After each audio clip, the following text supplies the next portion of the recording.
Thank you for watching, liking, commenting, sharing, and subscribing right now. Hey everybody, I'm Chris Pirillo, and this is your Geek Out for Thursday, June 21st, 2012. Our Geek Out is once again brought to you by GoToAssist from Citrix. Working in IT can be crazy and unpredictable. Unless you have GoToAssist, it'll help you stay on top of it all. GoToAssist world-class remote support allows you to solve your users' problems quickly from anywhere. For a free 30-day trial, visit GoToAssist.com, click the Try It Free button, and use the promo code Pirillo. Two Fruits, One Robot now has coupons, alarms, and tips for cleaning your Apple devices. Well, I'd imagine it's not just tips for the Apple devices, but really any device in general. It's just that twofruitsonerobot.com is another treasure trove for all things technology.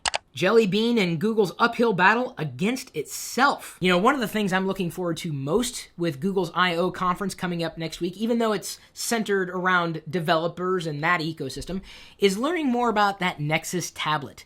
Will it be $200? And if that happens to be the price point for a Google tablet, I'm probably going to fork over the money. I bought the Kindle Fire. That was $200. To me, $200 is like geek impulse buy territory. You just have to try it, especially if it's, well, something that's kind of exciting. And I can't imagine it would be any more than $500. $200 would be a sweet point. And that is according to the rumor mill, which I hate spreading rumors. I'm just letting you know. If Google releases its own tablet for $200, I will plunk down my own money to get one. Oh, Jelly Bean, by the way, is the name of the next iteration of Google's Android platform. Open source weight loss week 6, taking breaks. That's so important when it comes to weight loss, and I gotta let you know, as I've stated in a few of the vlogs recently, I've been losing weight along with Ryan Pearson, our blogger there on Locker Gnome. We've become healthier over the past 6 weeks. I weighed in today at approximately 147 pounds. The lowest I've been in a while has been 146.6, so it's like half a pound or so. I'm doing my best to be healthy because I want to be around for the long haul. I don't just want to be here for the next until I die. How to edit songs for iPhone ringtones. This is a popular question that came out of our community. And I know there are many ways you can create your own ringtone, including from within iTunes itself. But you don't have to use iTunes to create your own ringtone. There are many, many apps, in fact, some of them available for free, that will take either your live sound from the microphone on your iPhone or iPad, or potentially even carving it out from an MP3 that you have connected somehow in your, well, not connected in your device. I guess it's not, it's a virtual thing. It's on the solid state memory there, the capacity. There's some options for you.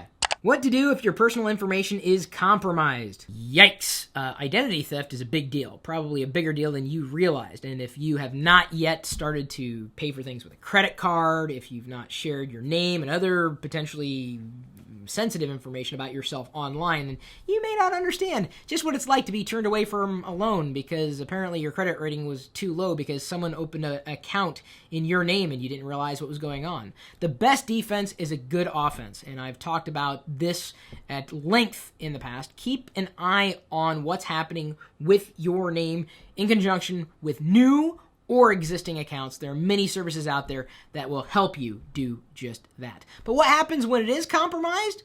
Well, you better learn about it now before it actually happens. Robin, Android's answer to Siri reviewed. So if you are a fan of Siri or the idea of Siri, the good news is there's Siri-like functionality available on a variety of mobile platforms, including Android and Windows 8, although it's not exactly the same, but I wouldn't expect that you would have the same type of function across all of those devices, right? Because each one of them is going to do something different in terms of the way that we interact with those devices by way of voice. So if you've been looking for Siri-like functionality on Android, Robin may be it. And speaking of Android developers can now respond directly to user reviews on Google Play. Not just that, but if you upload a Google Chrome extension, you can do the same thing. I think Google is to be congratulated for this move. As a diehard Google Chrome user, I want to give feedback to the people who are creating the extensions that I love. Now Google allows that communication to take place. If only Apple would take a page out of Google's playbook on this one. I mean, how many times have you looked at an app review and just saw a whole bunch of junk that it was just pointless, or they were trying to give feedback to the author of the application? It's just a mess. Google is cleaning it up, and they're making the right move. New Louisiana law, sex offenders must list status on Facebook and other social media.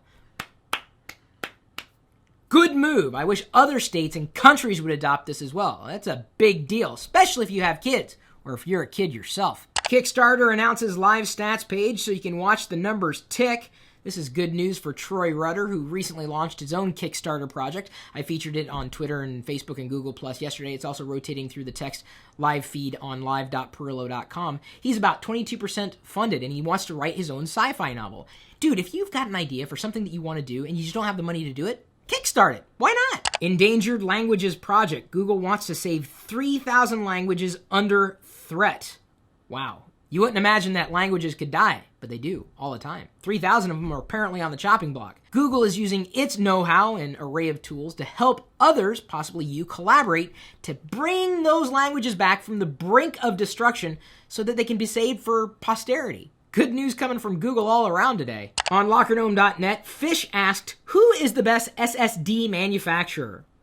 Well, best is kind of relative, right? I mean, you could say the best one is the one that's the cheapest. You could say the best one is the fastest. I need you to qualify the word best there, because what's best for me is not necessarily best for you. I don't know. There's so many of them to choose from. They're all good.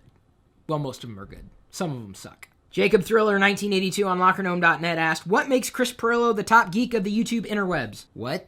SchindlerShadow asks on YouTube, hey Chris, why don't you try the new Samsung? Oh yeah, that's why. When are you going to give Android a chance?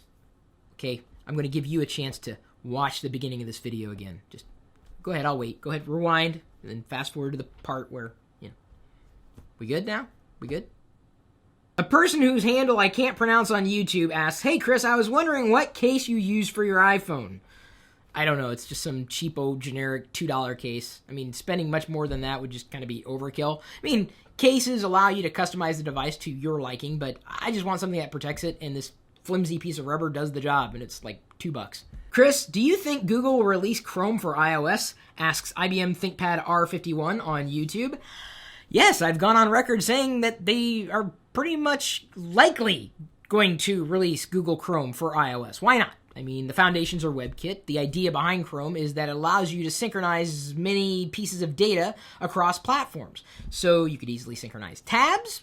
Google Chrome could do that and still adhere to Apple's terms of service. You can synchronize passwords and usernames. You can synchronize other bits of data. I think it's a foregone conclusion that Chrome will come to iOS. I'd use it. Oh, great. Now Apple fanboys think I hate them. We'll see you later.